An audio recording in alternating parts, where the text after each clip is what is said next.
الحمد لله رب العالمين، والصلاة والسلام على سيد الأنبياء والمرسلين وخاتم النبيين سيدنا محمد وآله وصحبه أجمعين، ومن تبعهم بإحسان ودعا بدعوتهم إلى يوم الدين.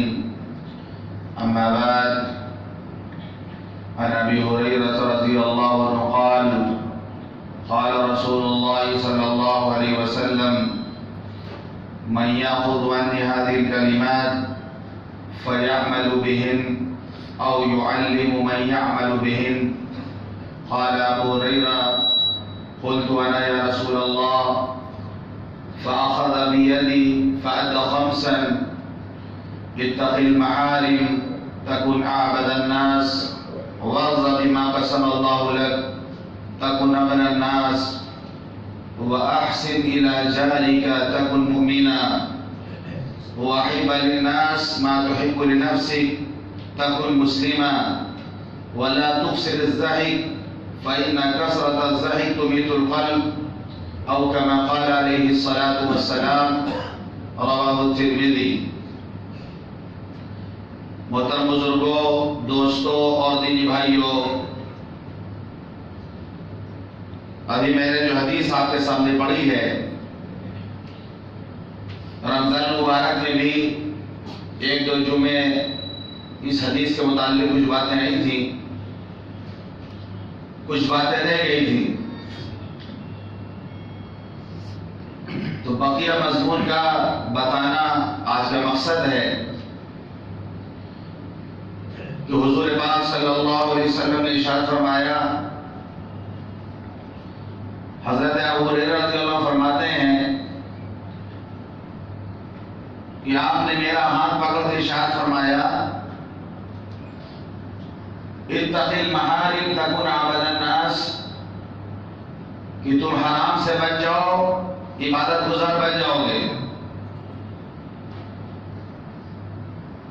بڑے بڑے عبادت گزار اور بہت عبادت کرنے والے جو صرف رمضان تک تھے،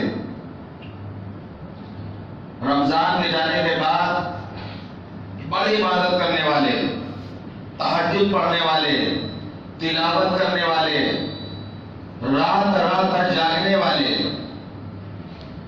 عید کے چاند نکلنے کے بعد پھر سے وہ غائب ہو گئے، وہ چلے گئے.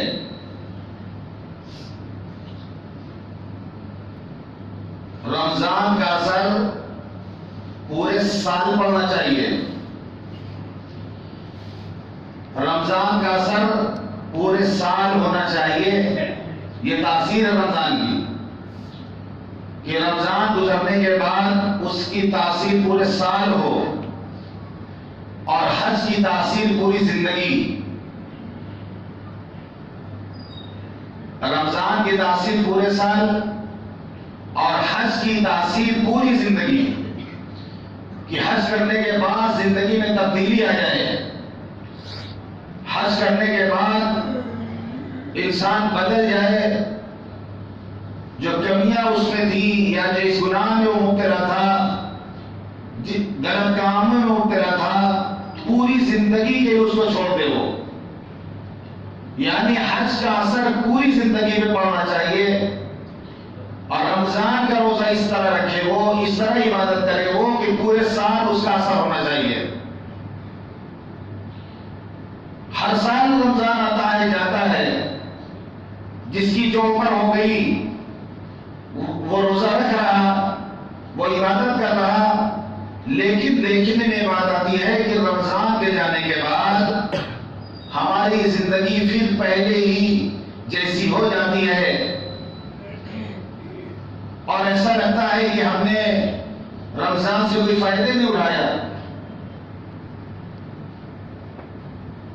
وقت گزرنے کے ساتھ ساتھ، مثال کے طور پر فجر کی نماز میں اگر پوری مسجد اوپر تک بھری ہوتی تھی تو دھیرے دھیرے کم ہو، بہت قریب تقریب تک دھیرے دھیرے لوگ کم ہوگی.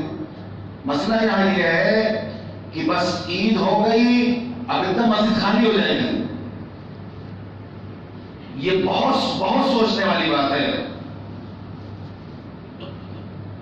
یعنی ایک دھیرے دھیرے ہونا چاہیے.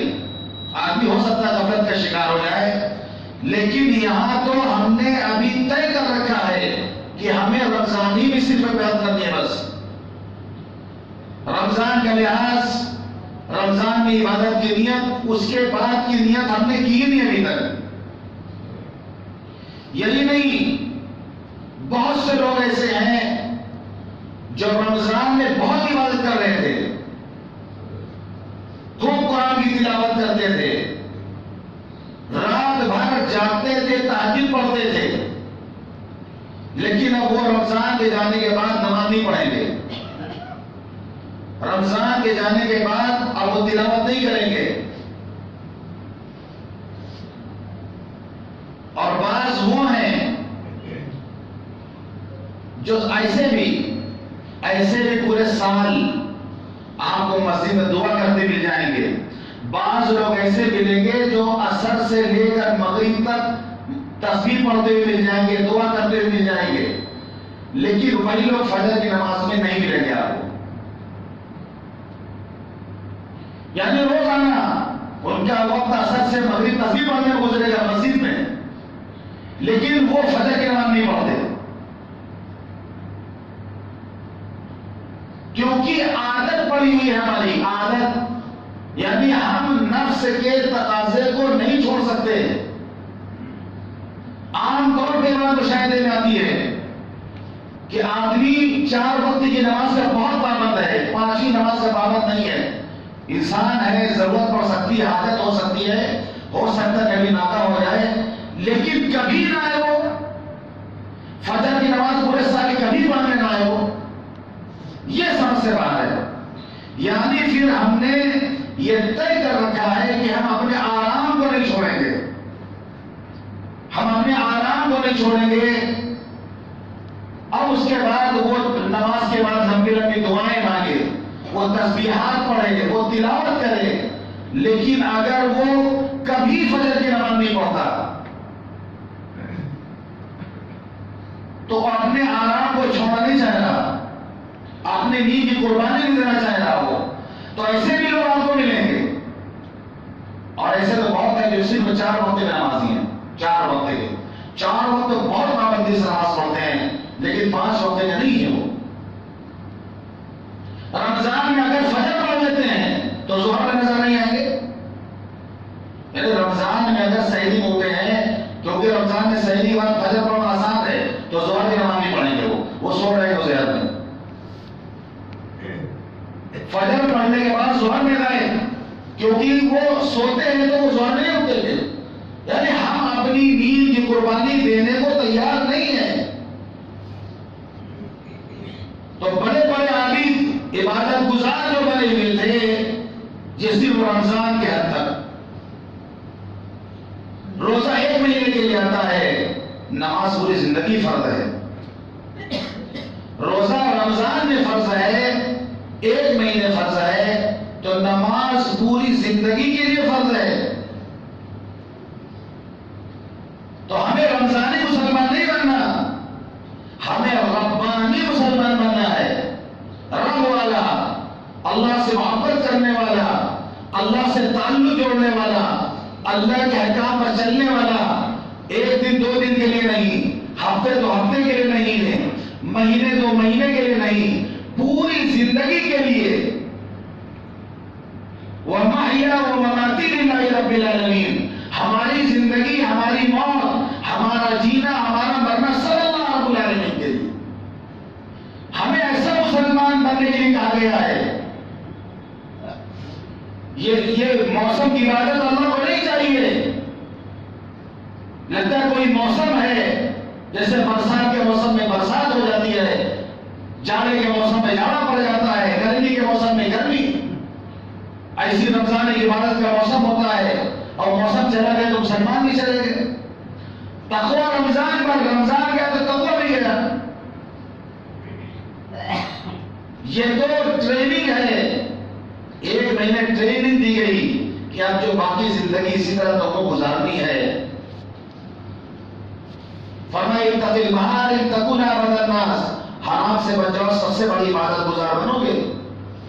حرام دیکھنے سے، حرام سننے سے، حرام کھانے سے، حرام بولنے سے، حرام پہننے سے آدمی بچ جائے، سب سے بڑا عالم مانا جائے گا، عبادت گزار مانا جائے گا۔ آدمی حرام دیکھے گا، اس کی نوست یہ کہ اس کو عبادت بدی نہیں لگے گا۔ حرام دیکھنے کی نوست یہ کہ نماز کو اس کا دل نہیں لگے گا، تلاوت کو اس کا دل نہیں لگے گا، اللہ کے گھر کو اس کا دل نہیں لگے گا، جو حرام دیکھے گا اپنے آنکھوں سے۔ فرمایا وَرْضَ بِمَا قَسَمَ اللَّهُ لَكَ تَكُنْ أَغْنَى النَّاسِ،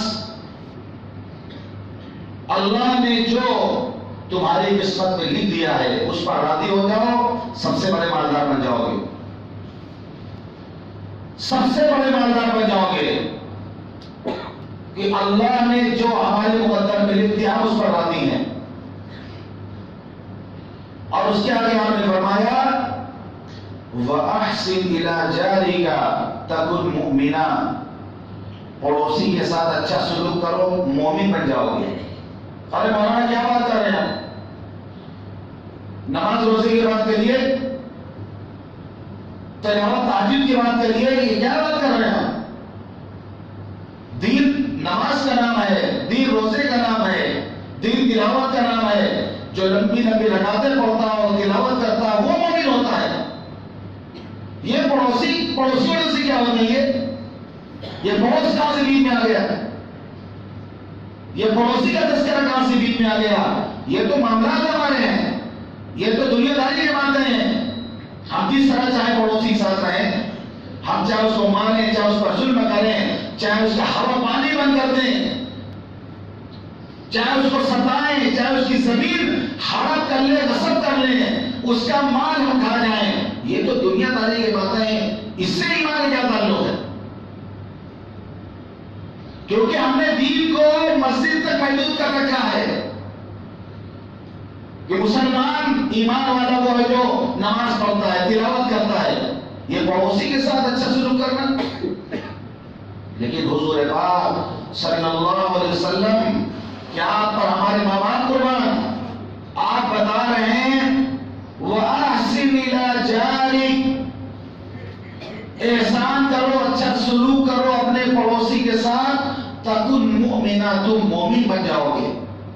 بہت سوچنے والی بات ہے کہ پڑوسی کے ساتھ اچھا سلوک کرنے کا تعلق ایمان سے ہے۔ آپ کو بتائیں گے ایک عورت کے بارے میں کہ ایک عورت ہے، بہت تہجد پڑھتی ہے، بہت تلاوت کرتی ہے، بہت نیک ہے، لیکن پڑوسیوں کو پریشان کرتی، ستاتی ہے، آپ نے فرمایا جہنم میں جائے گی۔ ایک عورت کے بارے میں آپ کو بتایا گیا کہ وہ زیادہ تہجد گزار نہیں ہے، عبادت گزار نہیں ہے، لیکن اس کے پڑوسی اس سے خوش ہوتے ہیں، وہ اچھا سلوک پڑوسیوں کے ساتھ کرتی ہے، آپ نے فرمایا جنت میں جائے گی۔ یہ پڑوسیوں کے ساتھ اچھا برا سلوک کا تعلق کہ نماز روزہ سب عورت کر رہی ہے لیکن پڑوسیوں کو ستا رہی ہے، آپ نے فرمایا جہنم میں جائے گی۔ وہ بہت بہت نازک معاملہ ہے، کیونکہ بہت کم لوگ ہیں جن کا تعلق پڑوسیوں سے اچھا ہو۔ جتنا حکم آیا ہے پڑوسیوں کے بارے میں، جتنا حسن سلوک کا حکم آیا ہے، اتنا ہی ہم سلوکی کر رہے ہیں ان کے ساتھ۔ اتنے احکامات آئے پڑوسی کے بارے میں کہ حضور پاک صلی اللہ علیہ وسلم نے فرمایا کہ جبریل پڑوسی کے بارے میں اتنے احکامات لے کے آ رہے تھے، مجھے لگا کہیں ایسا نہ ہو کہ اس کو وارث نہ بنا دیا جائے، اس کو وارث نہ بنا دیا جائے۔ اور ایسے بھی مسئلے میں ہے، وارث تو نہیں ہے لیکن اگر کوئی اپنا گھر یا کوئی بیچ رہا ہو تو پڑوسی خریدنا چاہے تو وہ زیادہ حقدار ہے۔ بعد والے نے پہلے پڑوسی اگر لینا چاہتا ہے آپ اس سے معاملہ کریں۔ اگر ہمارا پڑوسی کے ساتھ اچھا سلوک ہوتا، پڑوسی کوئی بھی ہو، ہندو ہو کہ مسلمان ہو، سکھ ہو کہ عیسائی ہو، سنی ہو کہ بریلوی ہو، اہل حدیث ہو کہ دیوبندی ہو، کسی بھی مسلک، کسی بھی مشرب، کسی بھی مذہب کا ماننے والا ہو،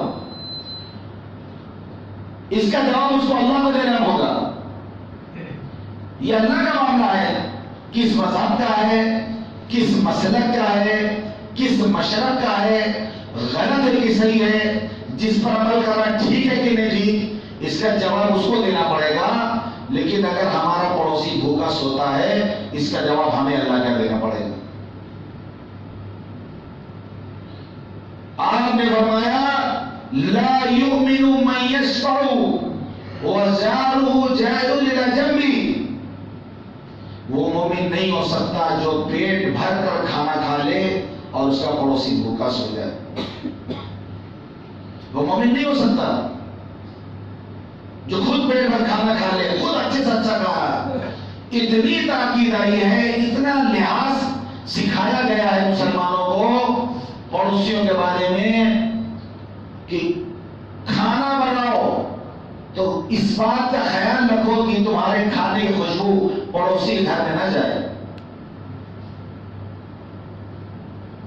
یعنی آج کام کی چاول کا پلاؤ بن رہا، اس کی خوشبو پڑوسی کے گھر نہ جائے. مسالہ جو ہے ایسا استعمال نہ کرو، ایسا خوشبودار کھانا کہ پڑوسی کو مہک اس کی ملے اور پریشان ہو وہ بیچارہ وہاں سے، مہک کی سوکھ سوکھ کے پریشان ہو. لیکن اگر ایسا کرنا ہو تو پھر پڑوسی کے آپ اس میں سے ہدیہ بھیج دو. پھل خرید کے لاؤ تو چھپا کے لاؤ کہ پڑوسی کے بچے دیکھنے نہ پائے. اور اپنے بچوں کو بھی تاکید کرو کہ گھر میں کھاؤ، باہر لے کے مت جاؤ کہ پڑوسی کے بچے دیکھیں. یہ ہمیں بتایا سکھایا جا رہا. اپنی دیوار کو اتنی اونچی مت کرو جس سے پڑوسی کے ہوا نہ جائے، دھوپ نہ جائے.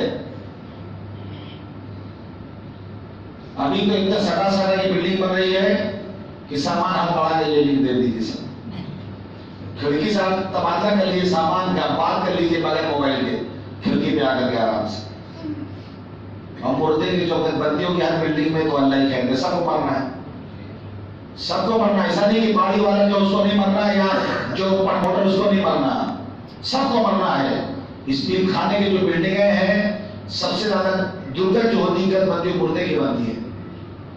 اتارنے کے لیے ایسی سیڑھی بناتے ہیں، ایسی سیڑھی بناتے ہیں، اور پھر ماشاءاللہ سیڑھی پہ بھی کئی فیملی رہتی ہے، اس پہ بھی فیملی رہتی ہے، سیڑھی پر بھی لوگ زندگی گزار رہے ہیں. تو مرنا سب کو ہے. یہ نہیں کہ خالی ریت مرے گی، باڑی والا نہیں مرے گا، یا ریت مرے گی اور جو پروموٹر ہے وہ نہیں مرے گا.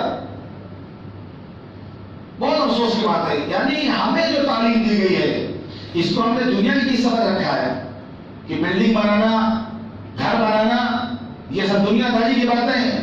اسلام نے ہمیں تنہا کہیں نہیں چھوڑا ہے. فرمایا کہ اپنی دیوار اتنی اونچی مت کرو کہ پڑوسی کو تکلیف پہنچے، ہوا نہ جائے اس کے گھر میں، دھوپ نہ جائے اس کے گھر میں. لڑائی جھگڑے تو بہت دور کی بات ہے، تکلیف پہنچانا تو بہت دور کی بات ہے. یہ جب سوچ سکتے ہیں ہم، اتنی تاکید کی جا رہی ہو، اتنی تاکید کی جا رہی ہو کہ پھل بھی لے کے جاؤ تو چھپا کے لے کے جاؤ، بچوں کو کہہ دو کہ گھر میں کھائیں، باہر نہ لینا. اور فرمایا کہ اگر سالن بنے، کھانا کو اچھا بنے تو اس میں آپ نے فرمایا تھوڑا سا سالن زیادہ کر لو، ایک چمچ پڑوسی کا بھی بھیج دو. اور صحابہ کا معاملہ یہی تھا کہ حضرت عبداللہ بن عمر رضی اللہ عنہ کے پڑوس میں یہودی رہا کرتے تھے. جب آپ کے یہاں بکری ذبح ہوتی تو سوال کرتے گھر والوں سے کہ ہمارے یہودی پڑوسیوں کے لیے آپ لوگوں نے بھیجا؟ اس کا گوشت تو بھیجایا کرتے تھے. ضرورت اس بات کی ہے کہ ہمارے پڑوس میں اگر غیر مسلم ہیں، ہمارے برادران وطن ہیں، تو پھر ان کا خیال رکھنا چاہیے، ان کے ساتھ اچھا سلوک کرنا چاہیے. اور جب وہ پوچھیں کہ بھائی آپ ایسا کیوں کر رہے ہیں، آپ ان کو یہ بتائیں کہ ہمارا مذہب یہ کہتا ہے، ہمارا مذہب یہ سکھاتا ہے. ایک دوست نے میسج کیا کہ ہم اسکوٹی سے جا رہے تھے، دیکھا ایک آدمی کی اسکوٹی خراب ہو گئی، گاڑی خراب ہو گئی، وہ گرمی میں دھوپ میں اسی طرح گھسیٹے لے چلا جا رہا. دنیا نہیں جا رہی ہے، کسی سے کوئی مطلب نہیں، کسی سے کوئی مطلب نہیں. اور مرد ذات ہوگا تو اسے بھی کوئی نہیں پوچھے گا. اگر ایک بار عورت پہ کچھ ہو تو 10 آدمی کھڑے ہو جائیں گے، لیکن آدمی کے ساتھ اگر حادثہ ہو گیا تو کوئی پلٹ کر پوچھے گا کہ کیا ہو گیا آپ کے ساتھ. یہ رک کے اسکوٹی کھڑا کی انہوں نے اور اس کے پاس گئے اور پھر ہیلپ کیا، اس کے اسکوٹی لے کھینچ کر کے ساتھ میں لے گئے گاڑی اس کی پیٹرول پمپ اور اس کو پانی وہی لا کے دیا. تو کہنے دل تو رونے لگا وہ، اور اس نے کہا کہ ہم لوگ بھائی بھائی ہیں لیکن سیاست والے ہمیں الگ کر دینا چاہتے ہیں. اس نے کہا کہ یہ تو میرا فرض بنتا ہے، یہ تو ہمارا مذہب ہمیں سکھاتا ہے. ابھی بھی آدمی دلوں کو فتح کر سکتا ہے اپنے اچھے اخلاق سے، لیکن ہم نے اچھے اخلاق پیش نہیں کیا. بس پہ ڈٹ کے بیٹھے ہیں، کوئی بڑا بوڑھا آ گیا، عورت آ گیا، ہم اپنی سیٹ دینے کو تیار نہیں ہیں. دنیا نہ دے، ہم ایمان والے ہیں. ہمیں اگر بزرگ کوئی آ گیا بس پہ، ہم کھڑے ہو جائیں اس کو بیٹھاتے ہیں. ایک بار نہیں 100 بار سوچے گا اتنی بڑی بس یہ بندہ کیوں کھڑا ہوا ملے گی. سوچنے پر مجبور کرتے ہیں ہم اپنے اخلاق سے. پانی بہ رہا آپ بند کرتے ہیں، بہت سے لوگ گزریں گے نہیں بند کریں گے، لیکن ہو سکتا کوئی دیکھ رہا اور سوچے آخر اس اللہ کے بندے نے کیوں بند کیا. بہت سے لوگ ان کو چھوڑ کے اسی نے کیوں بند کیا. کیلے کا چھلکا پڑا ہے، پتھر پڑا ہے، تکلیف دینے چیز پڑی ہے، یہ سب ہمیں ہٹانے کا حکم دیا گیا ہے باقاعدہ. اماطۃ الاذی عن طریق صدقہ، راستے سے تکلیف دہ چیز کو ہٹا دینا یہ صدقہ ہے. اور ہمارے یہاں تو نشہ کے کوڑا پھینک دیتی ہیں عورتیں کھڑکی سے، کسی کے سر پہ گرے گا، کہ تالاب میں گرے گا، کہ روڈ پہ گرے گا. 4 تلہ 5 تلہ سے نشہ کر کے پولیتھین چلی گئی. بس گندگی کا حال آپ دیکھ رہے ہیں، گندگی کا حال آپ دیکھ رہے ہیں. آپ کے محلے میں جو گندگی ہے، اس قوم کی حالت ہے جسے کہا گیا ہے کہ پاکی آدھا ایمان ہے. آدھا ایمان پاکی کو آ گیا ہے. اور اکثر نوجوانوں کو پکڑیں گے تو ناپاک ملے گا آپ کو. جن کو کہا گیا ہے ایک مسلمان لڑکا باہر ملک پڑھنے کے لیے گیا، دھلائی ایک لیڈیز کرتی تھی وہاں پر. تو جب وہ کپڑا جاتا دھونے کے لیے تو ایک دوسرے نوجوان سے پوچھا کہ آپ دھلے ہوئے کپڑا ہمیں کیوں دے دیتے ہیں. اس نے کہا کہ نہیں، ہم تو اتارا ہوا دیتے. اس نے کہا کہ اور لڑکوں کو جو کپڑا آتا ہے اس میں بدبو ہوتی ہے، گندگی ہوتی ہے، آپ کو بڑا صاف ستھرا ہوتا ہے. تو انہوں نے بتایا کہ بھائی ہمارے یہاں کہا گیا ہے کہ پاکی آدھا ایمان ہے، ہم اس کے بعد پانی دیتے ہیں، پاکی حاصل کرتے ہیں.